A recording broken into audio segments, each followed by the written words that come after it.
What? That's it? Time streaming device contained therein offered my only prospect of journeying back into Nosgoth's early history.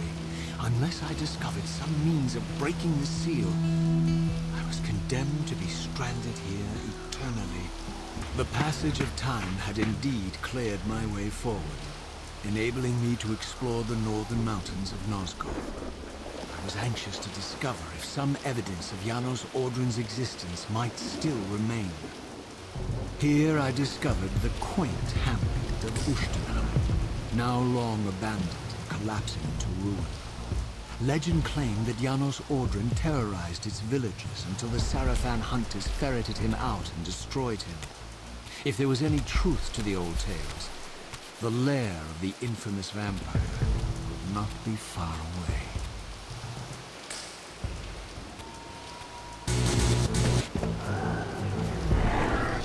This edifice was clearly not crafted by human architects. As the figure beneath the balcony silently attested, these were the aeries of winged beings. Undoubtedly, I stood before the mountain refuge of the legendary Janos Audrin, but the entire sanctuary lay in ruin, collapsed under the force of some ancient cataclysm. As I suspected, the time streamer's deception ensured that I was centuries too late to unearth anything of consequence here. With nothing behind me but the wasteland I had traversed, I resolved to press on and explore these canyons further. Every time you turn up, something monumental and terrible happens. I don't think I have the stomach for it. No drama this time, Raziel. You are persistent, crossing time like this to follow me. Still waiting for that coin of yours to land on its edge. I'm biding my time. I see that Mobius has played a little trick on you. Or maybe he merely hoped that it would harden your heart against me, to see this wasteland which I single-handedly authored. My heart doesn't need hardening, Kain. If I even suspected that destroying you would make any difference, I would do it this instant. I knew you'd see through them, Raziel. Janos is indeed the key to your destiny, but you'll need to find your own way back into Nosgoth's past. Make no mistake though, Raziel. You and I are now in great danger. We are irritants here. Malevolent forces are being marshaled to eliminate us. You talk as though we're allies. Regardless of your sentiments, Raziel, in their eyes, we are. Well, they're certainly trying to eliminate you, Kain. There can be no doubt of that. I am assaulted relentlessly with demands for your demise. Whatever it is that you're plotting, you're scared to death of me. As for me, I suspect they made a grave error when they allowed my unique resurrection. I don't think they know how to destroy me. You mustn't underestimate them, Raziel. And who exactly is this diabolical they to which we keep referring? If there's some grand conspiracy going on, the right hand doesn't appear to know what the left is doing. Even Mobius seems to be caught out at every turn. Mobius is a puppet, Raziel. Haven't you realized that yet? That's the sweetest irony in all of this. Nosgoth's great manipulator is their plaything. But the ones pulling the strings haven't shown their faces yet. They don't like us unwriting their carefully choreographed history, though, do they? You must understand, Raziel, we haven't unwritten history, we've merely rewritten it. The future flows around our petty actions, finding the path of least resistance, while admitting only the slightest alterations. This is the reshuffling you felt when you refused to kill me. And remember, Raziel, we are irritants in this regard as well. History will not allow the introduction of a paradox. And if events cannot be reshuffled to accommodate the change? It is the irritant who's expelled. Bear in mind that this may be exactly the outcome our enemies are trying to provoke. We must tread very carefully.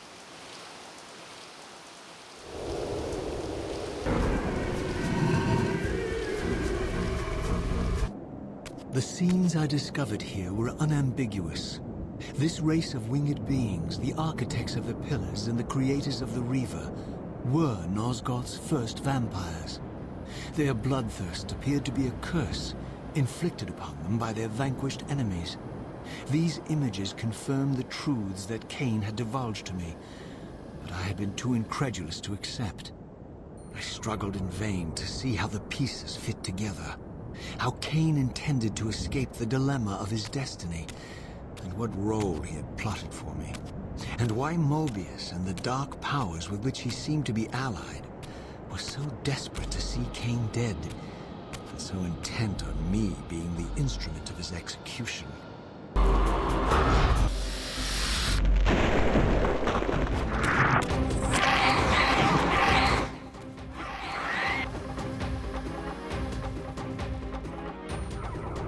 So far, so good, so easy. What's that?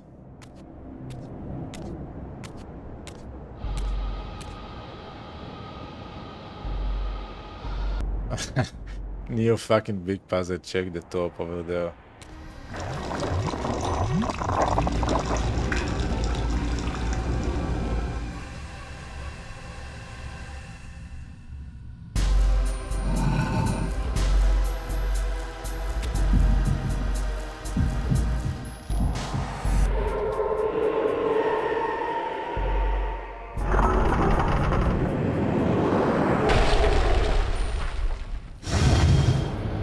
I hope you're ready for it. You waited for a long time to see the first boss. I know I did. Now it must be the first one.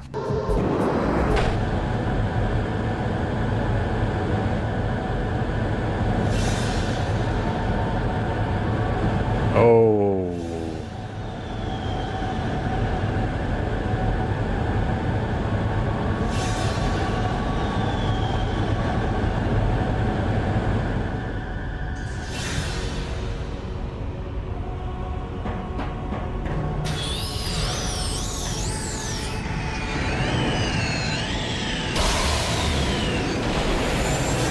What is going on here?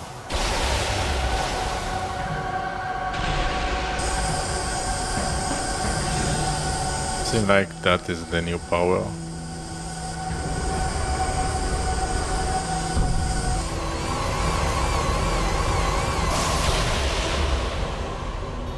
So that is the new power. As the Reaver drained the forge of its vital energy, the tempest receded. I recovered myself and paused to admire my newly forged weapon, now imbued with the elemental power of air. Thus armed, I hoped that I now finally possessed the means to escape this wasted land. Oh, what? We can destroy doors? This elemental Reaver I discovered had the power to obliterate barriers that were cracked or compromised. At last, I had the means to open that ruined time-streaming chamber I discovered so long ago in the swamp.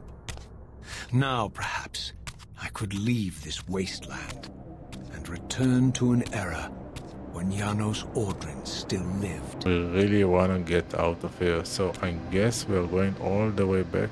Yeah, we need to get out of here to the swamp area, to the time streaming device. Oh man, this is a long walk. Must be over here.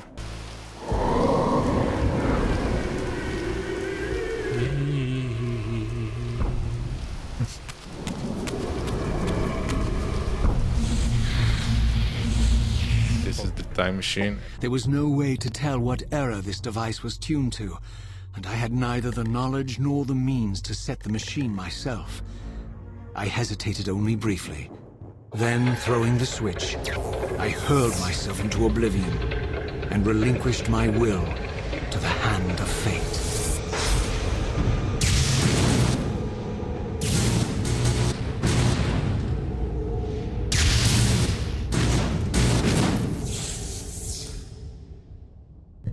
So now we use the time machine again, and don't tell me, but this is going to be the same level, just a different time. GG developers, you just made a great sequel, but all the maps are identical. It seemed that the device had unerringly delivered me to the era I sought. For these were Sarafan banners, and these vampires apparently the victims of their crusade. The coincidence seemed too convenient to naively ascribe to fate. But whether my opportune arrival had been orchestrated by Mobius or some other influence, I didn't know. If Janos Audrin still lived, I would find him. But I was wary of further deception and resolved to tread carefully. By all that is holy! Here at last, in the flesh, I beheld my former brothers in arms, the warrior priests of the Sarafan Order, their lives devoted solely to the annihilation of the vampire plague. And while I confess, I felt a twinge of longing, a pang of grief for what I had believed was my lost virtue, I regarded them now with none of the reverence I formerly felt. For I had seen the human face of the vampires, and now I beheld the monstrousness of these men. Boss, finally. But I hardly believe it. I don't think there are boss in this game. We have never been in here first time. After my long journey, I finally stood on the threshold of enlightenment. For here was Janos Audrin's mountain retreat, intact and unblemished. The upheaval that would one day topple this ancient edifice had not yet occurred. And while I had no certainty that Janos still lived, this scene boded well. For I presumed that the collapse of the retreat must have followed the ancient vampire's demise. There was only one obstacle: how to reach the balcony suspended at that maddening height, so far beyond my reach. For this was the architecture of winged creatures. The tattered ruins of my wings were of no use. I would need to devise some other means into that mountain. The mountain's interior was hollow, I discovered, and graced with soaring architecture unique to its creators. As with the outer facade, these balconies and galleries could only be reached by those gifted with flight. With only my ruined wings to carry me, this towering labyrinth seemed impassable, while the object of my quest lay just beyond my grasp. For here, suspended at the apex of the chamber, was the threshold that surely led to the great vampire himself. I didn't know whether Janos Audrin was the monster depicted in the stronghold, or one of the noble creatures memorialized among the ruins of the ancient vampires. And I didn't care. Demon or angel, he alone held the key to my destiny.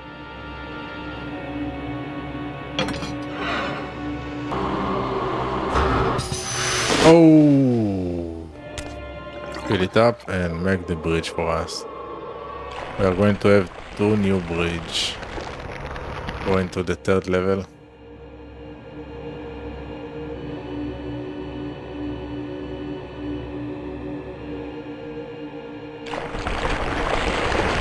Lovely.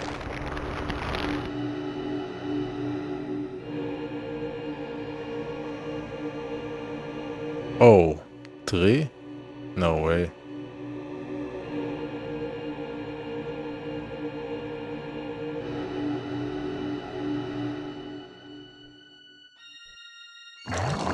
Oh, sweet.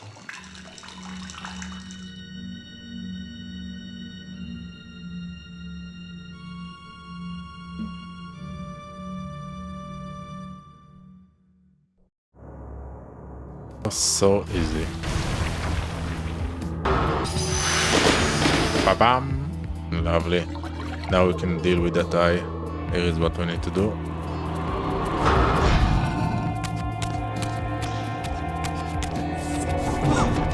Give me that. Give me this thing.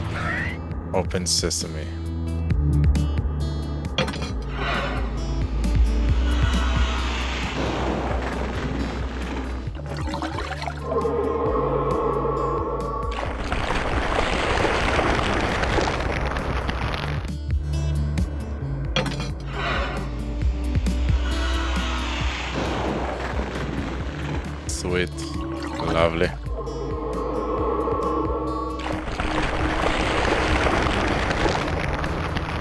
First boss. There we go. It is heartening after all these years to hear my name spoken without contempt. Raziel? My child, what have they done to you? I have been dragged through hell and back. All it seems to reach this moment. But I don't yet know why. For thousands of years I have waited, alone here, losing faith. At the time of the binding, 9 guardians were called to serve the pillars, and I was summoned as the 10th guardian, the keeper of the Reaver, the weapon of our salvation. Over time, our race died out, until I alone remained, sustained only by my obligation to you and by my guardianship of the blade. And the other 9? Why did their guardianship not sustain them? I don't know. As our race dwindled, the humans prospered. I have watched over the centuries as our history faded into myth and finally receded altogether. The humans have forgotten us entirely and claimed the pillars for themselves, wholly ignorant of their true purpose. To them, I am merely a devil, the origin of their vampire plague. Why would the pillars summon human guardians then, if they are meant to be served by vampires? The pillars choose their guardians from birth, Raziel, and vampires are no longer born. This is the crux of our dilemma, and this is the terrible irony. With their vampire purge, the members of the Circle have assaulted the very architects of the pillars they are sworn to protect. They have embarked on a treacherous path. With every vampire they kill, the humans are slitting their own throats. They know I'm up here, beyond their reach, and it terrifies them. You can see how they flaunt their kills to torment me. Or perhaps simply to lure me out. They have this foolish notion that destroying me will somehow topple our entire bloodline. Thankfully, we're not that fragile. I have seen them mustering their forces in the village below. Yes. I don't know what they're plotting, but I fear our time may be bitterly short. Mankind seems to have brought you only torment and grief. You must hate them. They fear what they don't understand, and they despise what they fear. But no, I do not hate them. Vorador does. He has suffered much. He cannot forgive them. Should they be forgiven? They don't understand what they're doing. They are simply unenlightened and vulnerable to manipulation. So, it's all true then, what Kain and Vorador have told me. I really am some kind of unholy vampire messiah. Unholy? No. Messiah, perhaps. I don't like that word. It smells of martyrdom. Raziel, your role in this world's destiny is more crucial and more benevolent than you've allowed yourself to believe. Your journey will not be easy. Dark powers are allied against you. But I think you already know this. You appear to have been cruelly tested. The binding must be secured, Raziel. The pillars are the lock. And the Reaver is the key. Yes. The Reaver is here. Why do I feel nothing? The most formidable weapon ever forged by our swordsmiths. They infused the blade with vampiric energy, empowering the Reaver to drain our enemies of their precious lifeblood. As Janos presented the blade, an inexplicable sense of dread crept over me, more palpable than anything I'd felt before. I was at once horribly repelled by the sword, and yet irresistibly compelled to touch it, to take it up. Please, take it away from me. You have been followed.